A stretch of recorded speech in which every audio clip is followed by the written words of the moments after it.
Welcome back to the Alt. Thank you for joining me again today. I am your host, Shapirian. On the road, like I said I would. Delayed, like I said I might be, but still excited to be back with you on this Friday afternoon at this point, or evening by the time it's up, to talk to you about the upcoming Week 4 games and last night's Giants-Cowboys matchup, what I thought of it, what I liked, what I saw. We'll get to all of that, and then I'm going to end the show by talking about, of course, my one-and-done pick of the week. One team I think for sure, this is the team that has the best chance of winning this week.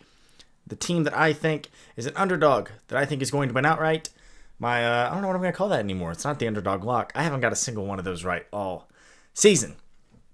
And I'm also going to preview what is, in my opinion, the biggest matchup of the week. There's going to be no surprises with that one this week. It's going to be one you're probably already tired of hearing about. We'll end the show with a little tidbit about a team that I just want to talk about for another second.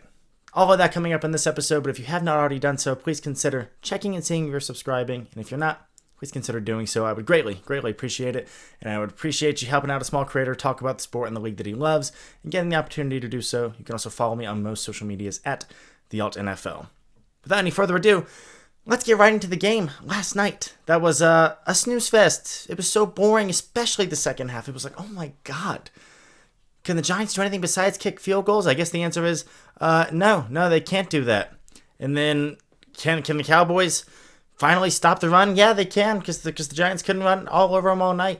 And then it's like, oh, okay, well then surely the Giants, are not going to be able to stop Dallas. Dak has shredded the Giants for his entire career. We know he's now 13-0 in his last 13 games against them going back to 2016. Things of that nature. Also, not really. And it was a very messy game with a ton of penalties and things of that nature. And it was like, this is just not a fun game.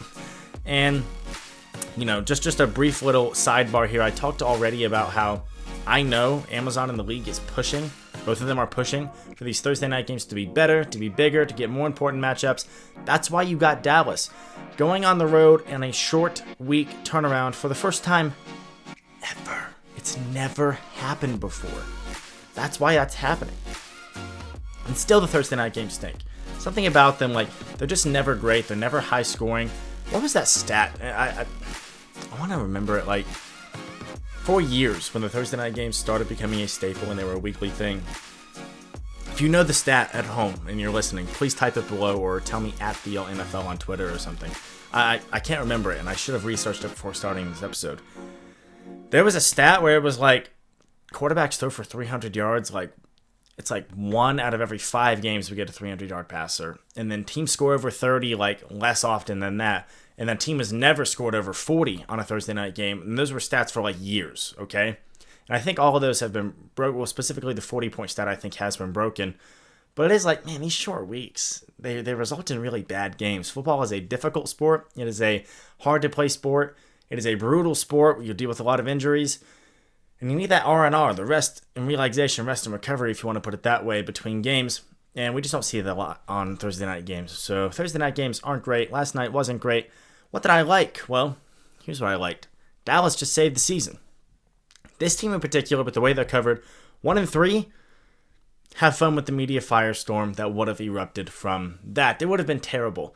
And then past that, you have to look at it and say, okay, I talked about how they were on pace for a historically bad rush defense. How about holding Devin Singletary to under 30 yards or something? What do you have, 26 yards for that game? He couldn't do anything all night, and I thought that he would. I thought, if you had Devin Singletary in fantasy, I would have started him against the Cowboys rush defense all day. That's just where my mind goes for it.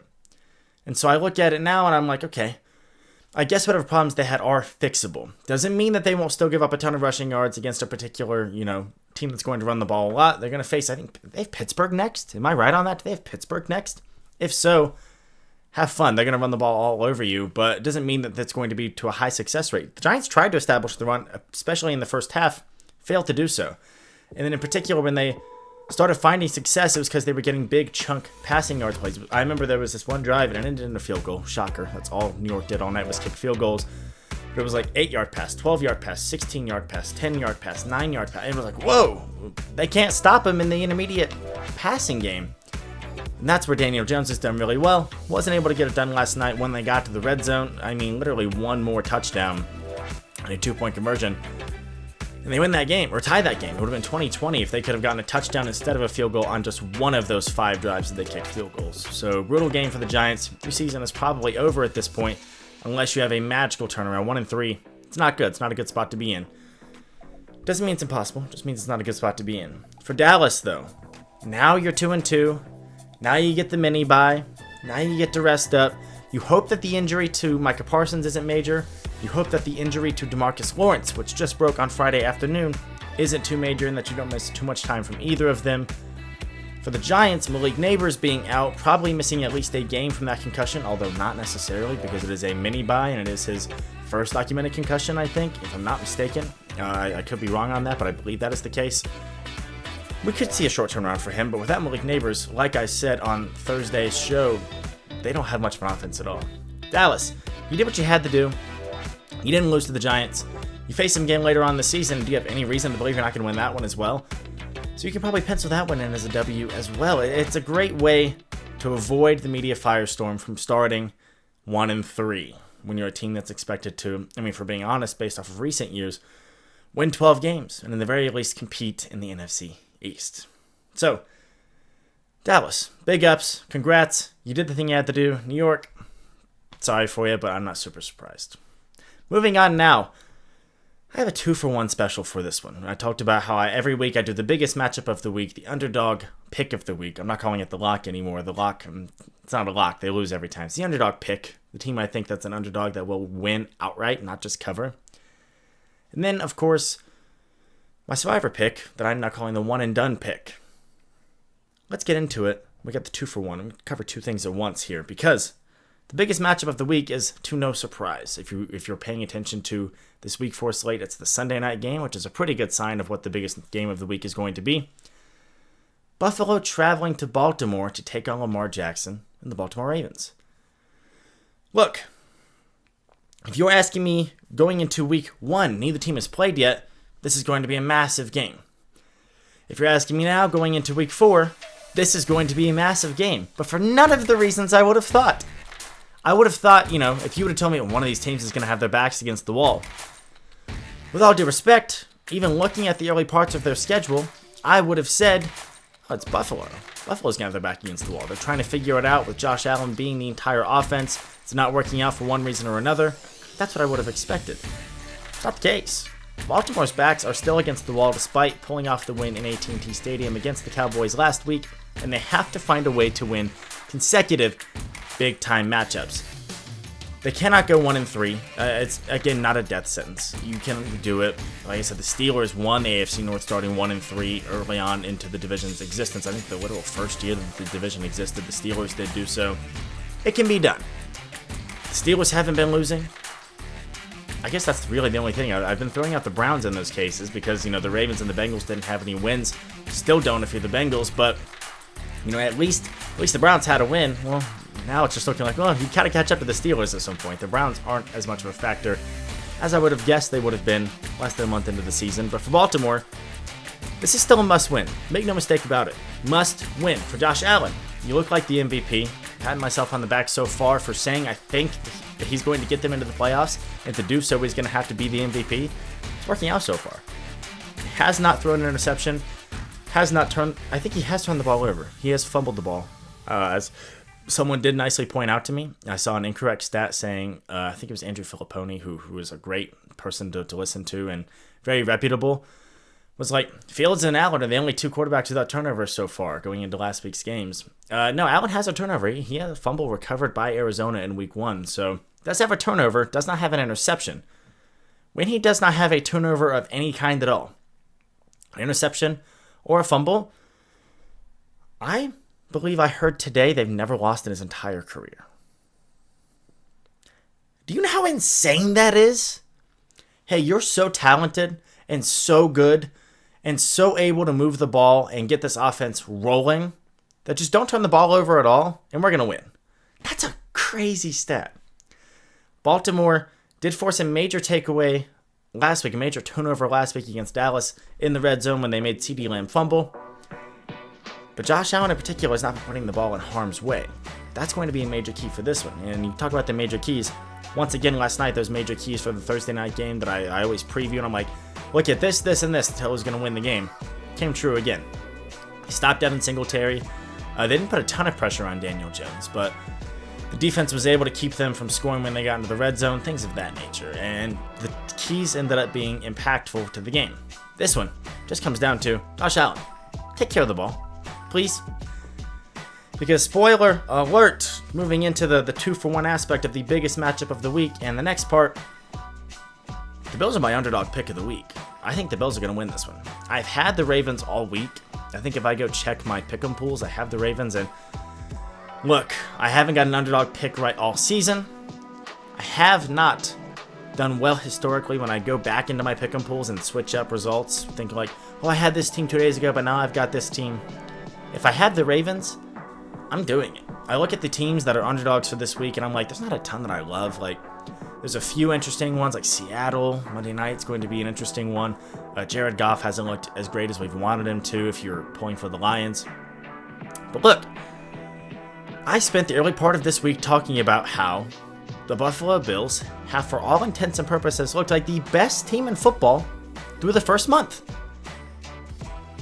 So then why is the team that's looked like the best team in football through the first month an underdog in prime time? You gotta be kidding me. I'm taking the Bills to win this one. I am. I was not going to, but listen, this pass rush is not going to be like Dallas's pass rush. Okay? Dallas couldn't get home on Lamar at all. Russo and Epinesa, that's the two. You hear me talking about them all the time. They're going to get home a couple of times. It's up to Lamar to make something happen, and I'm not guaranteeing a 2, 3, 4 sack game for Buffalo. Just saying, he's going to take some hits or have to be running for his life a lot this game.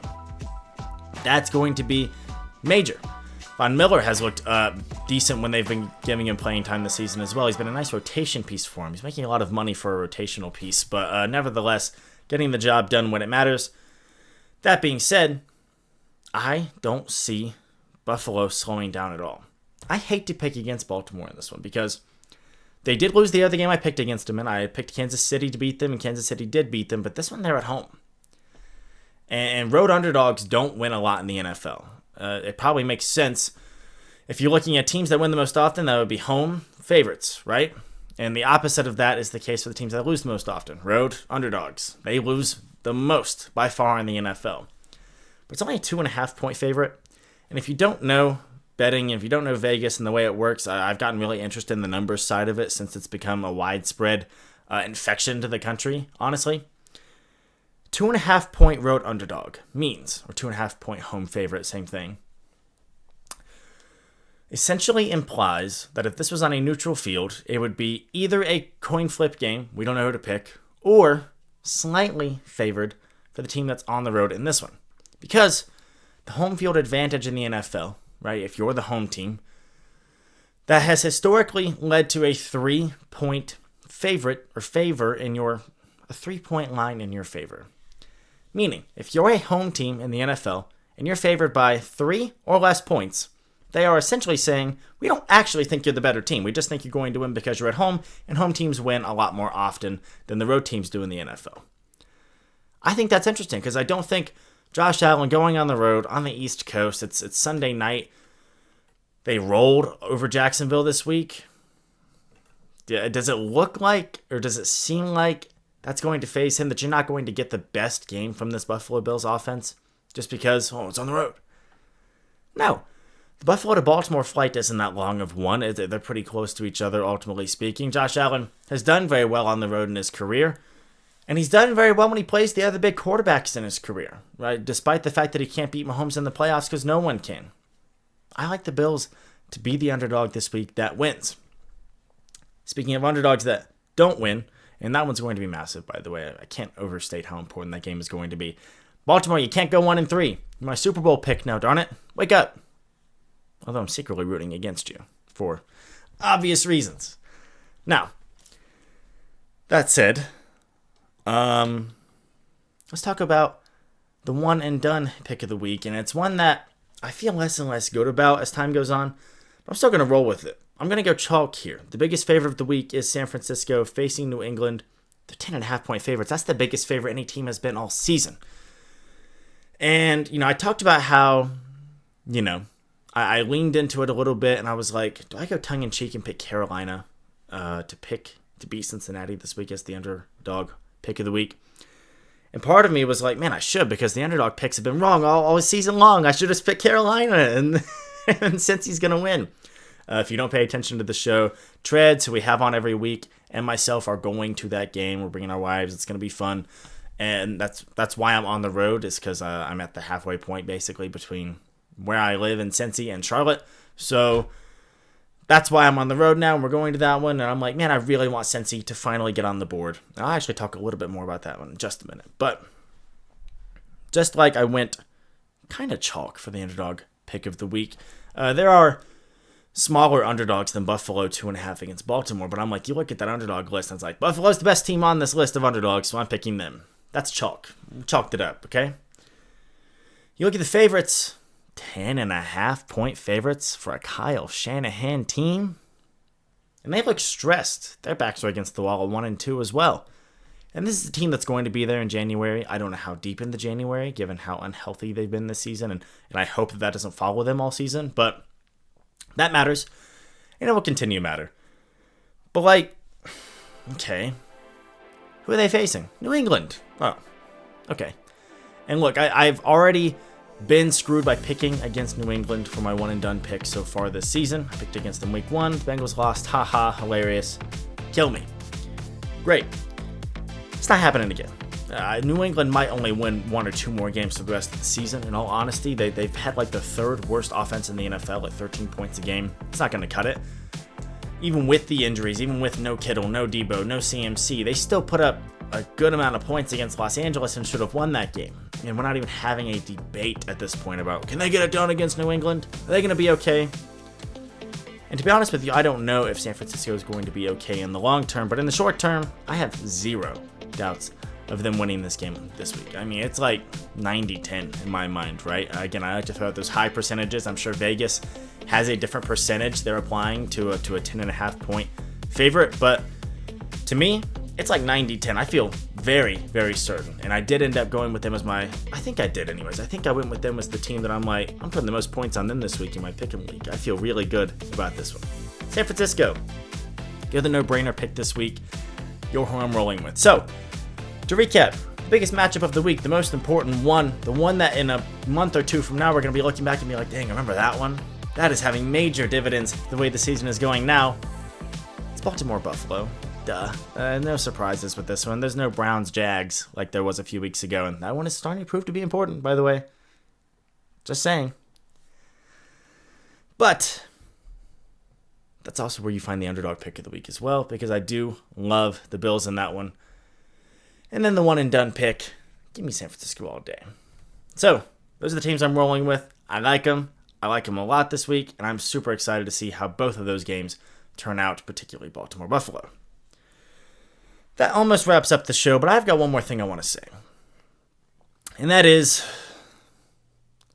hope. Hope is a dangerous thing. I'm not the first to say that, and I don't want to sound cliche and act like, yeah, look at me. I'm quoting a movie.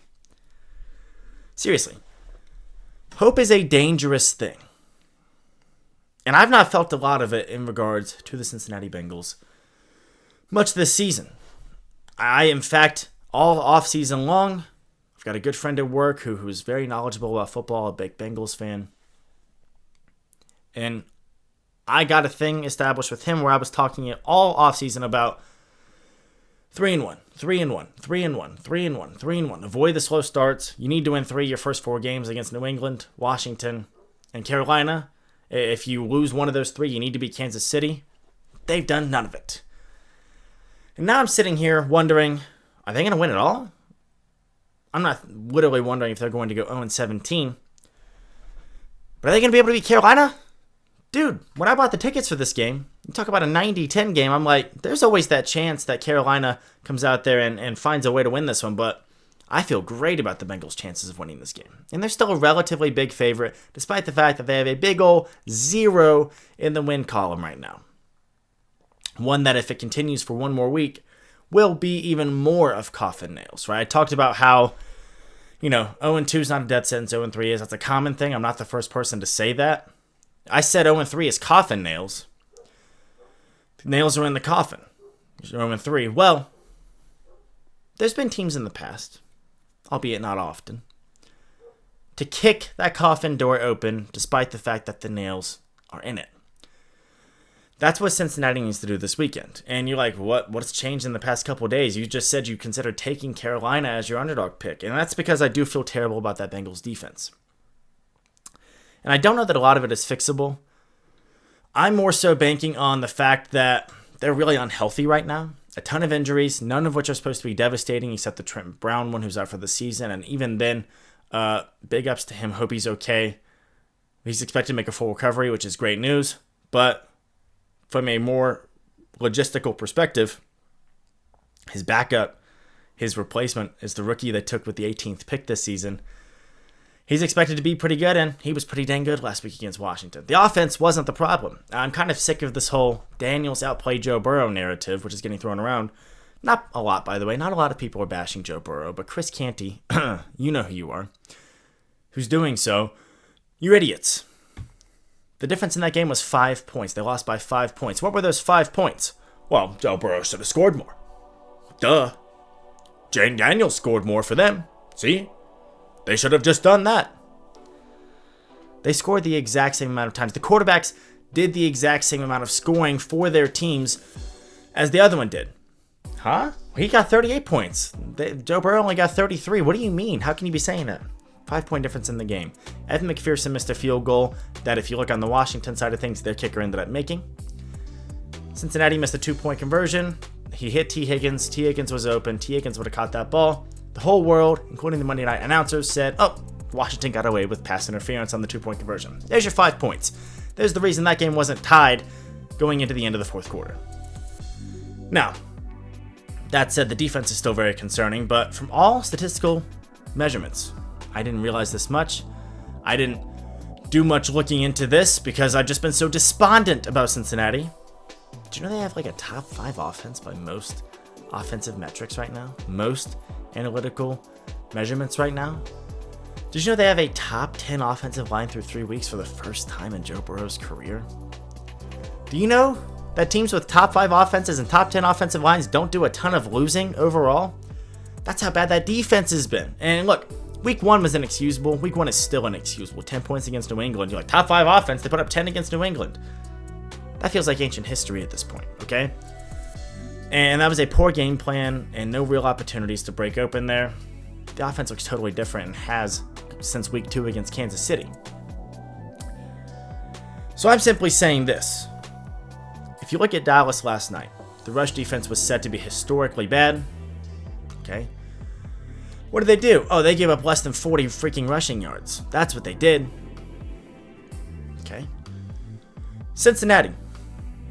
If Dallas can do that without any major personnel changes, and you look at Cincinnati and you're supposed to get personnel changes. Sheldon Rankins will be back. BJ Hill will be back. Miles Murphy will be able to hopefully send Sam Hubbard into retirement. I love you, Sam Hubbard. I promise I do, and I appreciate all you've done for Cincinnati. But God, man, you're the worst defensive end in the NFL right now by PFF grade and win percentage on the pass rush. The worst. You can't win a lot of games with the literal worst defensive end trying to provide pressure. They have help on the way. A former first-round pick from 2023 getting healthy for the Bengals defense. I don't think the Bengals defense is magically going to turn into world beaters. I don't think they're magically going to turn into a top 10 or even a top 15 defense. I don't. But I don't think 38 points against Washington, where you had a lot of opportunities, and there's a lot of plays that were really 50-50 that you just didn't convert on, and you blew the game on cover 0 and things like that. That's not going to be indicative. I have hope that the defense is going to get healthier and a little better, just a little better, and that this offense is finally going to look like the nuclear offense that we know they're capable of now that Joe Burrow finally has a high-performing offensive line for the first time in his career. You got to rush the passer a little bit more. You got to be able to get into Andy Dalton's face this weekend. Bottom line, people, you have to fly home to Cincinnati Sunday night with a W. That's it. I have hope based off of Dallas, New York. with Dallas being able to fix their defense in a short turnaround, short week against a division rival, but you can fix it. Andy Dalton looked really good last week. Fix it, people. I have hope because I believe in Joe Burrow. That's really where it comes down to. If they lose this week, I'll have no hope, right? It's that simple. I'm getting laughed at work for wearing Bengals stuff this week. I work in Cincinnati. I wear Bengals stuff all week. I get laughed at for wearing Bengals stuff this week. That's how bad we've been defensively, okay? It's not the offense's fault. You can convert a little more in the red zone, but nobody's looking at Washington on Monday and say they should have converted more in the red zone. They converted the same amount of times. Do the thing this weekend. Get a 1 in the win column. Figure out, okay, this is our recipe. We can do it. And then go beat Baltimore next Sunday to start a little winning streak and figure this thing out. Not predicting it. Just begging for it. Please, God, can we win some games? That's all. Dreads, I'll see you on Sunday for Bengals Panthers. I'll be back Monday morning, 7 a.m. It'll look like this again. This is going to be where I'll be for this episode and the next episode, anytime I'm on the road for holidays and things like that. So, appreciate the patience. Sorry I couldn't get this up for 7 a.m. Friday, but I do appreciate you watching. If you made it this far, I love you. I appreciate you. Please check and see if you're subscribed. That is it. Week 4 is going to be major. Last weekend of September. October, you start to know who the teams are. You don't want to be one of those teams that's down and out going into October. So with that said, that is it for me. I'm going to say it for the first time I've done it in this show's history, and maybe I will just start saying it if they get something together here. So I apologize. It's not professional of me. Hoo-day, baby. I will see you back on Monday morning.